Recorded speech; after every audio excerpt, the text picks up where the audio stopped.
I have a list of 1, 2, 3, 4, 5. I have 6 teams that I want to present them to you and see if you can stamp it and check off on the fact that these are some cross off teams for the rest of the season. Are you ready? Cross off as in they're not making the playoffs. They're done. They're not making the playoffs. They're not even. We're not worried about them at all. Okay, they're creating their mock drafts already. They're creating their mock drafts. Are you ready? Yep. The first team on my list, I have the Cincinnati Bengals. They are sitting at 2-1. They go out this week and lose 48-10. Isaiah Rodgers, UMass legend, has like a legacy game on the defensive side of the football. One of the best individual performances from a defensive player of all time. And I feel like people kind of like overlooked his performance a little bit, but I've seen enough from the Bengals. Without Joe Burrow, this team doesn't scare me in any way, shape, or form. This defense is really bad. This defense went up against Carson Wentz, and it just obviously they gave up a ton of points from the defense. But to go up against Carson Wentz and not be able to keep this game close told me everything that I need to know about the Bengals for the remainder of the season. Yeah, I believe according to PFF that Isaiah Rodgers had the first ever perfect PFF score in a football game. Two touchdowns is crazy from the same guy, especially on defense. But on the offensive side of the ball, Carson Wentz had 2 touchdowns. Jordan Mason had 2 touchdowns. Like, the Bengals just can't move the football, and I have no issue with writing them off. I mean, I didn't have this team as a playoff team to begin with, but we could have probably written them off the second that Joe Burrow got injured. I do think that the offense will look a little better. Like, I think that they'll be able to move the football, obviously, but from like a week to week like basis, I'm not like, okay, this is a really safe floor for the offense. It's going to be able to go and get them. Like, I think like Jamar Chase and T Higgins might eat on a week to week basis, but that doesn't mean that I think that they'll win. Within the game plan of like a standard game, yes, I think that they will be better than what we saw on Sunday. But when you give up 2 like defensive touchdowns, then it's the game plan kind of goes out the window, because this was a game where I'm looking at it and I'm like, okay, like maybe the Bengals can kind of hang around. I like the Brian Flores defense. I think that'll give the Bengals some trouble. And I think the Vikings defense will give the Bengals some trouble, like likewise. But I thought the Bengals might be able to hang around just because we didn't really know what we were going to get from Carson Wentz. But when you give up 2 defensive touchdowns, you're digging yourself into a pretty deep hole that Jake Browning and the Bengals just really can't get out of, especially when you can't run the football or get a stop defensively. Yeah, I'm so happy you said that. I never want to hear about. I didn't take Chase Brown in any of my fantasy leagues when everybody was really high on him going into the season. I just quite couldn't get there. I didn't really understand it at all. So I stayed away from him in every league. But when a small 5th round NFL running back and people are trying to sell me it, I think I'm out. Through 3 games, he's got 47 carries for 93 yards. He's averaging 2 yards a tote. I mean, he's bad. I mean, he's just flat bad. So he's not helping this Bengals team in any way, shape, or form either. And obviously, we talk about it a ton that running the football is probably one of the most important things that you could probably do in the NFL. I had Chase Brown. I drafted him late last year. He was a guy that I was seeing good things from out of camp, and he ended up taking over the starting job the back half of the season and had a great second half of the year and was a pivotal point of my fantasy run last year. With that being said, I feel like I got the Chase Brown magic, and it's like, it's probably gone. He hasn't looked good this year. I'm happy that I was there for his Jeremy Lin run for last season, but I also stayed away from him this year. I just don't. With the amount of success that the Bengals offense had last year, it was a red flag that everything was going to go just as well again this year. And a lot of people in the media just don't. It feels like they don't ever really take that into consideration, that teams aren't going to do the same exact thing or better the following year. So does this get your stamp of approval to cross off the Bengals for the 100%. Yep. Okay, the next team that I have on my list here are the 0-3 Titans. And not because I don't love what they have from a potential of like a roster standpoint. I think Cam Ward's probably going to be pretty good. I think what they've done in the draft with the O-line is pretty strong. And I think that they have some names on defense that could create like a safe floor for the defense. But we had some questions about Brian Callahan coming into this season and if he was a good coach or not. And the fans hate him. They're booing him at the games. And then this week he gives up offensive play calling to the quarterback coach, Bo Hardigree. That's like last ditch effort. You're on the hot seat. Like you're about to get fired. And it really goes just to show you like that Mike Vrabel firing was still one of the most questionable firings of all time when the Titans did that. And they bring in Brian Callahan and he's been absolutely awful. So just from a coaching standpoint, I hate where the Titans are at. And then whoever they bring in as their interim head coach, it's going to be hard to look at whoever they bring in as the interim and be like, all right, right ship for us this season on this 0-3 start. And we look like with a rookie quarterback. With a rookie quarterback. So I'm like a cross off for the Titans this year, just from like a organizational perspective. Like I don't love where they're at with their coaching staff at all. Yeah, I completely agree. I think him giving up the offensive play calling is the last ditch effort. If you're a front office member of the Tennessee Titans, you have to look at the way these first 3 games have panned out, and you've seen some flashes from this team. But the coaching staff is where the majority of the flaws lie, I think, with the Tennessee Titans. And you have to look at it and say, is this the guy that we want to coach this team moving forward? We just spent our first round pick on a quarterback. Like, we want to make sure that he gets developed properly. Is the next step to get rid of Callahan. And I feel like all signs are pointing to yes. I think if you're a Titans fan in this scenario, they also want this guy out of here, which that seems evident by the boos and whatnot. But I think on top of that, you want to almost see kind of like a fresh start, because you've seen some flashes from Cam Ward, and there could be something really special in there, but it doesn't seem like Brian Callahan's going to be the guy to pull it out of him. So get him out of there as soon as you can, limit the damage that you've done up to this point, and almost look at it as like, all right, we're going to just try to keep building for next year. We'll probably end up having another pretty solid draft pick. Let's just make sure that we keep Cam Ward healthy for this season. And if he can show us some additional flashes along the way, we'll take that. But I'm right with you. It's a pretty much clean house. Of approval? Yeah, they're done. They're done too. I think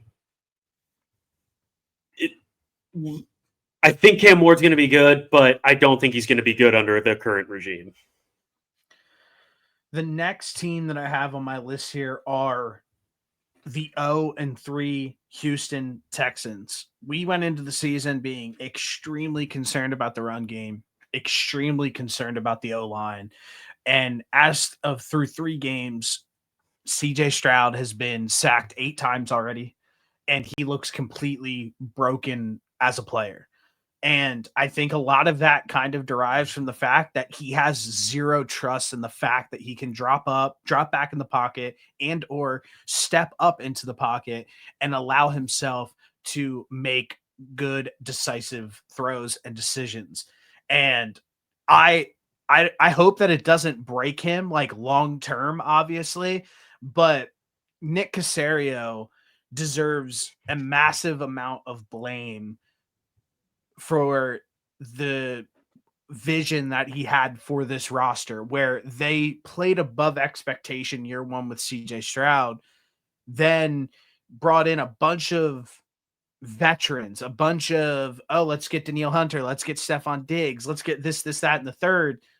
But now it's like the tuxedos seem a little bit fucked up. Like, you got to get that guy out of the building because you have Joe Mixon and Nick Chubb in your backfield. Joe Mixon will never play football again. Nick Chubb's washed.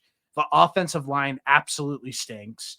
The wide receiving core stinks because you only have Nico Collins, and the two guys that you took in the draft are duds as of right now. None of them have stepped up. And on the defensive side of the football, they look good on defense, but obviously Derek Stingley Jr. is already hurt again with a hamstring injury. He's a soft tissue guy, it seems like. And you can't ask your defense to just carry you through these games. So I like D'Amico Ryans. I like the defense that was created in his image, but the lack of attention to detail on the offensive side of the football with the starting just flat with the offensive line has been absolute malpractice because it looks like CJ Stroud is like legitimately broken. I really want to push back on some of these, but there's not been one team that you've provided me that I'm like, that I think is worth pushing back on. I mean, there's no reason that the Texans should be 0-3 to this point. They have talent, I think, but it just, there's no time for CJ Stroud to distribute the football to any of these guys. Like, I'm looking at like Jaden Higgins and Jalen Nolan, like they have a couple targets, but that's not really that. There's no chemistry there yet, is what it seems like. And it's like, okay, like we got to default to Nico Collins, which Nico Collins is great, but CJ Stroud hasn't even had like the time in the pocket to even try to build this chemistry with these new guys that they drafted. And that kind of just goes back to what we talked about this offseason, where I believe we were questionable on the draft decisions that they made with all of the holes that they had on that offensive line, taking 2 wide receivers early. What did I say? I said they should have took 9 straight offensive linemen. Yeah. I said that I'm not mad at them taking one guy, but I do think that they needed to address the offensive line. You had your elite comment of 9 straight offensive linemen, which I bet they're probably looking back on that kicking themselves because they might have just ruined their franchise quarterback moving forward, because it doesn't seem like this is the same CJ Stroud that we've seen the past his rookie year and even a little bit last year. It's just been bad.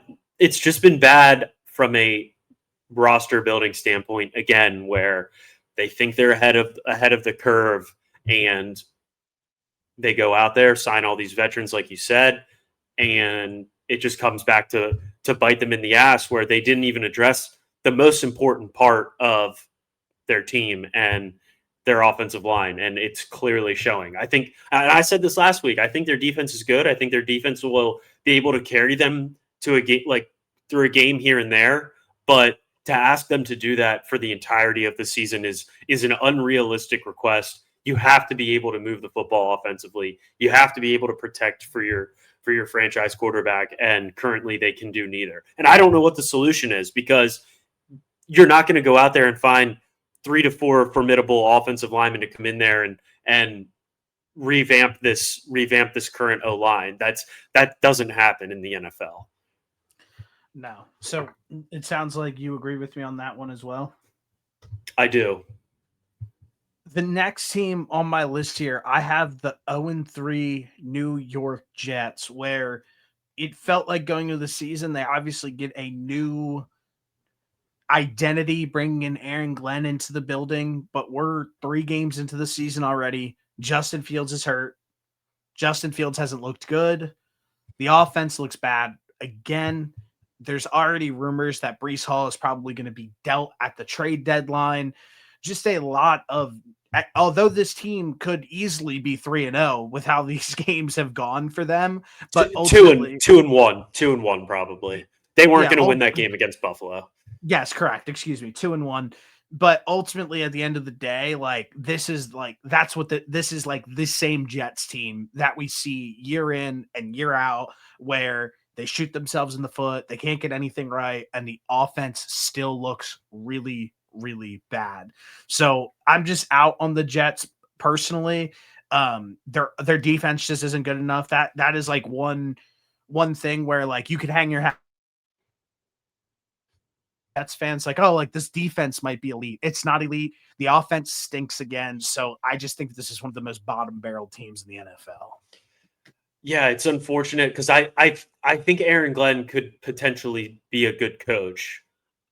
They just can't get it right. Their defense is what should be a strong suit for this team, and they can't cover anybody, and they give up 30 plus points a game. And that's just not a recipe to winning football games in the NFL. But coming into the season, we weren't high on this team to begin with. I don't think either one of us liked the Justin Fields move, and he's already hurt. Tyrod Taylor's taking over. Um, there's not really much else to say. It feels basically like the same old Jets team, like you said. Um, their field goal block was cool. There was a moment where they could win, but Baker Mayfield clutched up again, and they couldn't pull it off. So, I mean, maybe out of all these teams, like the best that I would feel about is that you've named is the Jets, because like they've played two games that they could have won, as opposed to the I rest of think these teams. Like, my thing right away with the Jets was in that 1 o'clock spot at home against the Bills. They were plus 7.5 on the gambling line. That felt I stayed away from it, but that felt like a spot where you should be able to cover that number, and they get blown out 30-10. if So you're that like somewhat good, you're saying. if you're competent, if you can figure it out, Yes, like they yes, had them as a touchdown, within a touchdown, even though 7.5 is a ton of points, and they just got railroaded. And it felt like yeah. in the past, like if you can kind of tell a lot about a team like in a spot like that. And I felt like that they didn't pass the sniff test in that sense at all. Yeah, there was a lot of people that were high on them after that first game against Pittsburgh, and it seemed like, oh, 7.5 points. Of course, we're taking that, right? Yeah. And I stayed away from it as well because I'm like, how dumb would I feel betting on the Jets against Buffalo? Yeah. And is what's more likely, that Buffalo comes out and just beats the shit out of the Jets, or the Jets sneak one out and cover 7.5, whatever the number final line was? I'm gonna say it's probably 85% chance the Bills beat the shit out of them, and that's exactly what we saw. Yes, I am with. That's why I stayed away from it as well. So it sounds like we're both out on the Jets as well. I have another one where I think this might be the first one that there would be some pushback on, but the team on my list is the 1-2 Atlanta Falcons. We talked about this 2 years ago when Raheem Morris got hired as the head coach for the Atlanta Falcons. During his tenure with the Bucks, he was 17-31. He was abysmal, didn't sniff the playoffs, and was a bad head coach. Now we are back with him being a head coach with the Atlanta Falcons in from the interim and from 2024 to present, and he's 13-17 as a head coach for the Atlanta Falcons. This every single season we felt really good about them when they beat the Minnesota Vikings last week. It was like, okay, it finally clicked. But then to go out and lose 30-0 to the Carolina Panthers, which have not looked great in the first 2 weeks of the season, and then come out and a defense who gave up the most points ever in NFL history on defense last season, to shut out a team with as much offensive talent as the Atlanta Falcons is just red flag. I'm out. I'm done. I didn't like Raheem Morris 2 years ago. I didn't like the Falcons going into the season when we did the preview to begin with. And now we're watching it play out again with probably one of the worst losses of the entire season to the Carolina Panthers, 30-0. Do you have any pushback on that? Because I think I said in the preview that I wouldn't be shocked if Kirk Cousins was the starting quarterback for the Atlanta Falcons going into the season. And I gave you that based off of the last 3 games of the Yeah. season last year that the Atlanta Falcons played where Michael Penix played the last 3 games of the season where, and I want to go over it again one more time because this was when they were in a prime position to make the playoffs. Kirk Cousins was their quarterback going in. They go to New York. They beat the Vegas Raiders with Kirk Cousins as their quarterback. Then they make a switch week 16, 17, and 18. They play against the New York Giants and they win 34-7. The New York Giants were one of the worst football teams in the league last year. Then we go to the Washington Commanders. They lose 30-24 in OT. The Washington Commanders had one of the worst passing defenses in the entire league last year. Then in week 18, he plays the Carolina Panthers and they lose 44-38 in overtime. And like I just said, the Panthers last season gave the most points ever in NFL history up as defense. And I looked at those 3 games and I said, I'm at pause on Michael Penix. Because why should we trust him going into the season when he had layup games for the last 3 games of the season and they were in a prime position to make the playoffs and they went 1-2 and slipped out of the playoffs instead of keeping Kirk Cousins in.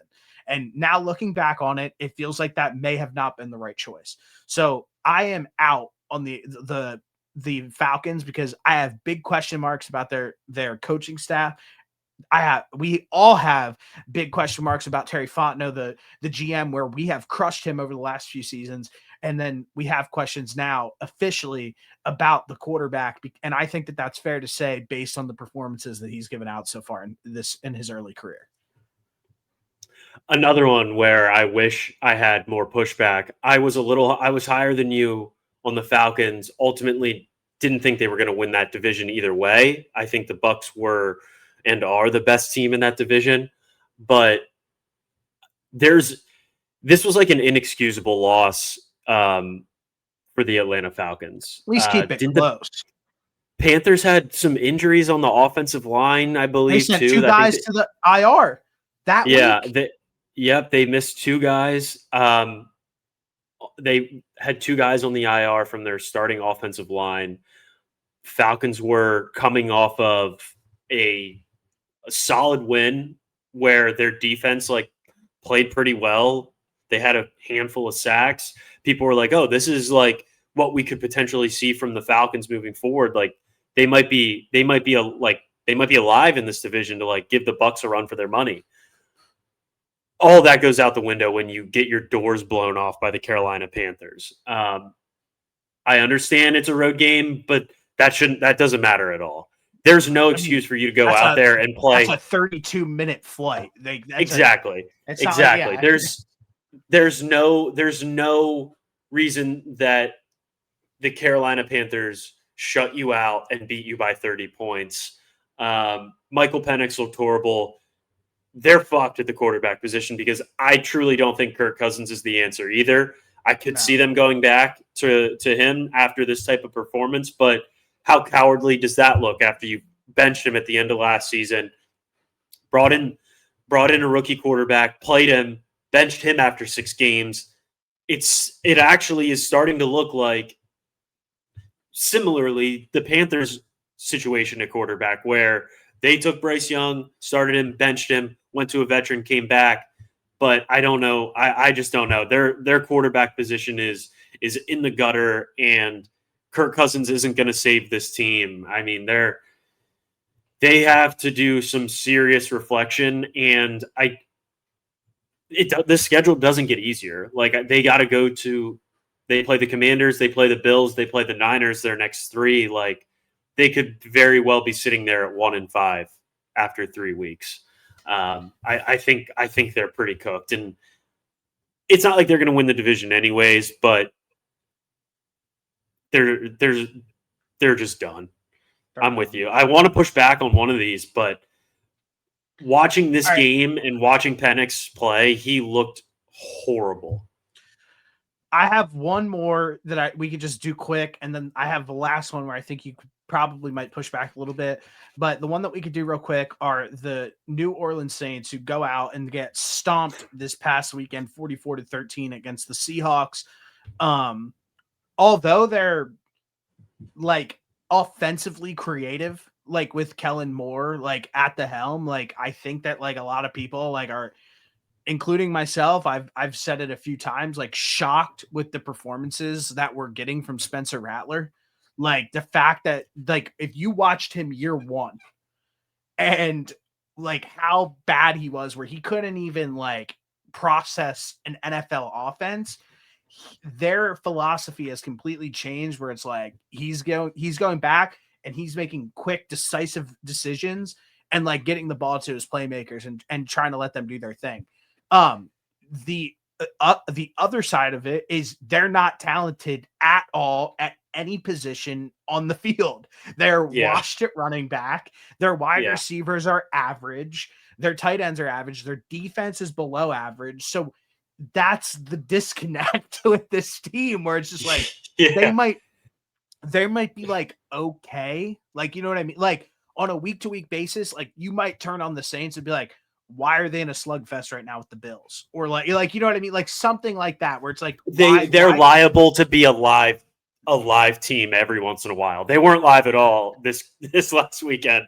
They were dead from the start. But for fantasy though, if you have Olave and Jawan Johnson, which I do, you had a good fantasy day. Peppers targets. He had 10 catches for 57 yards. I don't care. He peppers targets. It's hilarious. So I actually don't mind where the Saints are at, but I mean, they're clearly just a team that has no fucking clue.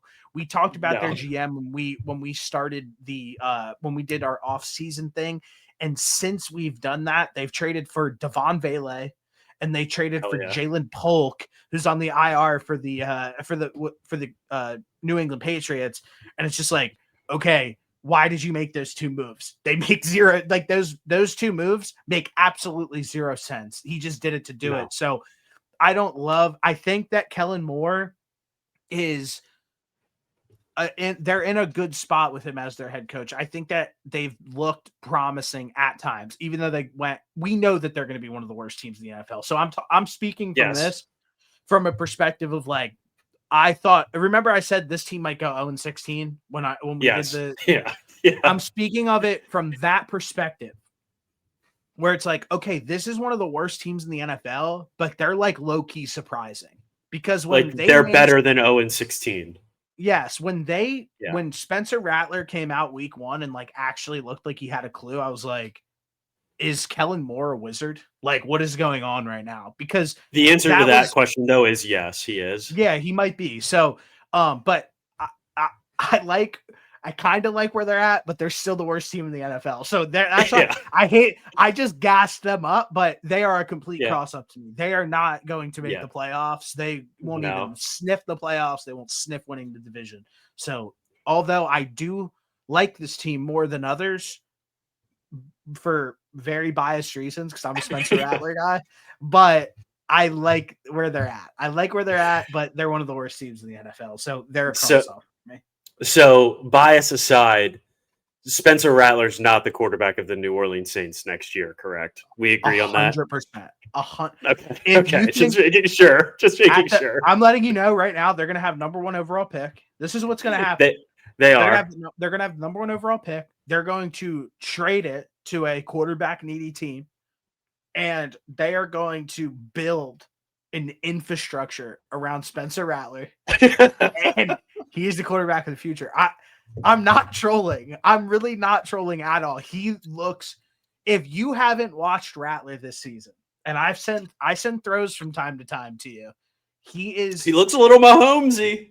He does, and he's impressive. And we're talking about bro, his receiving core is Chris Olave, who doesn't have a brain, Rashid Shaheed, who's like a decent deep threat, and Brandon Cooks, who's legitimately like in his 40s. So, and Alvin Kamara is his running back he's in his 40s, a below average offensive line, and I feel like he doesn't look terrible. People forget that Spencer Rattler was the number 1 quarterback in his class coming out of high school. We spent too much time on them already. This is what I didn't want to do. I knew you were going to do this to me. I will say this on the flip side. I think the Seahawks deserve a little bit of credit because they have been playing well these first few weeks.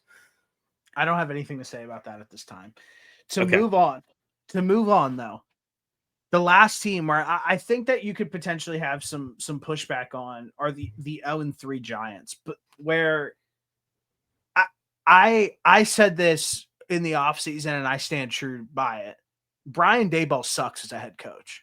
It is the fact that something as little, this is a little detail that drives me crazy.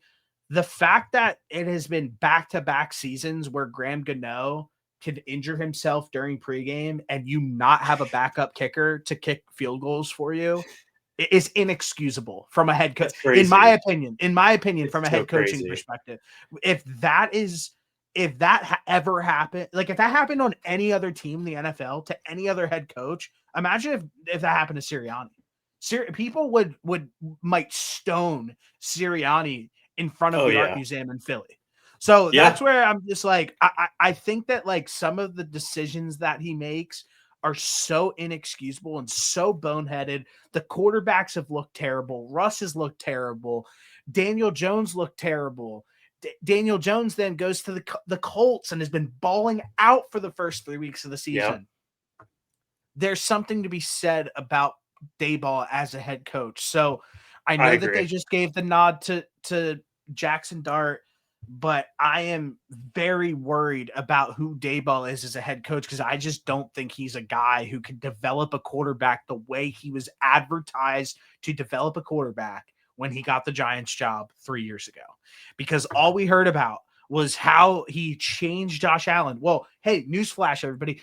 Josh Allen's had 4 different coordinators, and he's been pretty damn good under all those coordinators. So I kind of want to just hold off on that a little bit. And I am out on the New York Giants, and I am out on Brian Daboll. Yeah, the kicker thing is really confusing to me because a team like the New York Giants, where the little things are going to matter a lot more in these games when you're a bad football team, and you can't pass up the opportunity to go out there and get 3 points here to make sure that you're making your extra points after you score a touchdown. Like those are the little things that are going to like turn a Giants from, say, a 7-8 win team to like a 4-5 win team because they don't have the little things like making sure you have a guy that can kick the football healthy on game day, right? Like that's inexcusable. And for it to happen in pregame in back-to-back years is just crazy. It's crazy. So I agree with you. I'll be interested to see how this Jackson Dart move plays out. I told you, I thought that he was going to play at some point this season anyways. It seems like that Russ game last week was more of an anomaly than who he actually is at this point.